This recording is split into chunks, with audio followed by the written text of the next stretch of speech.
Hello everyone, मैं हूं श्रीनाथ और आप देख रहे हो एजी रॉयल वर्क। गाइज, हमारे पास यहीं पे एक्सेस है और उसमें क्या हो रहा है, पीछे का जो चक्का है वो ब्रेक भी पूरा लूज है, फिर भी पीछे का चक्का है वो पूरा जाम हो रहा है। तो किस वजह से हो रहा है। और आपके पास अगर कोई भी मोपेड स्कूटी है, एक्टिवा है, एक्सेस है, जुपिटर है, कोई भी मोपेड स्कूटी है, उसमें सभी में इस तरह का प्रॉब्लम आता है। तो चलिए फटाफट प्रॉब्लम दिखाता हूँ और फिर करते हैं उसको सॉल्व।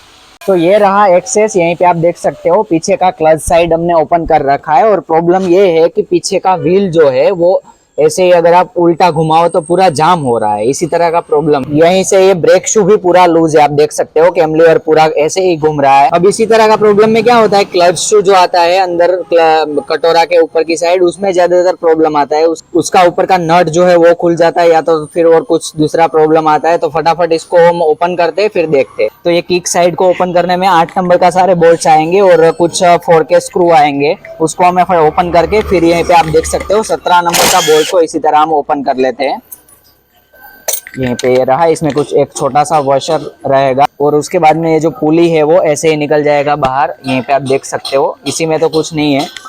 और यहीं से नजदीक आपको दिखाऊं तो, और मेरे को लगा था कि ये नट ओपन हो गया था, बट वो भी यहीं पे अब सही लग रहा है। तो इसको हम पहले तो बाहर निकाल के चेक करते हैं कि क्या प्रॉब्लम है इसमें। तो इसको हम ऐसे पुश करना है, हमें ऐसे ही दबा के ऐसे ही बाहर निकाल लेना है। तो बेल्ट की कंडीशन भी बिल्कुल सही है। यहीं पे इसी तरह का कुछ क्लच शू रहता है। अब हमें इसको ओपन करके चेक करना है। यहीं पे जो नट है इसको ओपन करके हमें चेक करना है, या तो फिर ब्रेक क्लच शू में कुछ प्रॉब्लम है। ज्यादातर क्लच शू में तो कोई प्रॉब्लम नहीं आ सकता है, क्योंकि इसका यहीं पे इसका कंडीशन भी सही लग रहा है। बट इसका स्प्रिंग व्रिंग टूटा होगा, या फिर ये जो कटोरा है इसमें प्रॉब्लम आया होगा। तो फटाफट इसको हम ओपन कर लेते हैं। अब मैं इसको अभी यहीं पे ओपन करने जा रहा था, तभी पता चल गया है। यहीं पे आप देख सकते हो ये ब्रेक शू पूरा बाहर आ रहा है। यहीं पे ये वाला जो ब्रेक शू है वो बाहर नहीं आ रहा है, पूरा हिल भी नहीं रहा है, और ये वाला भी हिल नहीं रहा है। और ये जो तीसरा वाला है वो पूरा बाहर आ रहा है, आप देख सकते हो। यहीं पे इसका स्प्रिंग जो है वो टूट चुका है।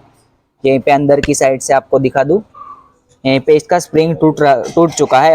अब इससे क्या होता है, ये जो पुली है वो ऊपर की साइड इसी तरह रहती है और ऐसे घूमती है दोनों साइड।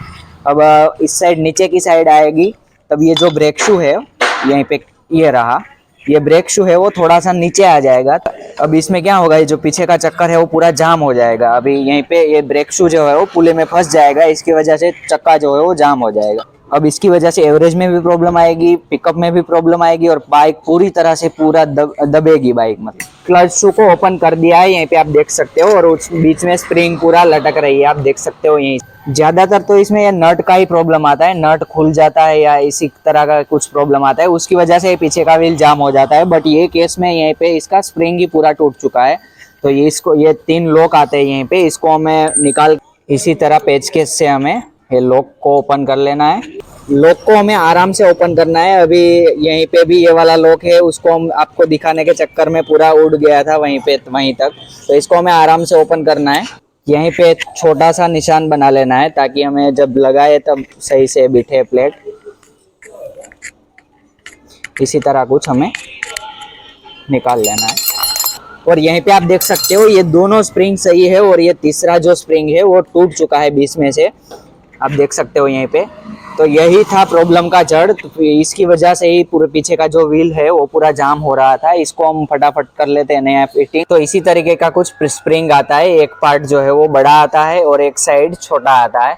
इसको हमें सिंपली यहीं पे आप देख सकते हो, ये रहा ब्रेक शू का जो प्लेट है वो, और इसमें छोटा वाला पार्ट से इसको हमें यहीं पे बिठाना है, और बड़ा वाला पार्ट जो है इसको हमें खींच के यहीं पे ऊपर की साइड बिठाना है। तो प्लेयर की हेल्प से हम बिठा लेते हैं पहले।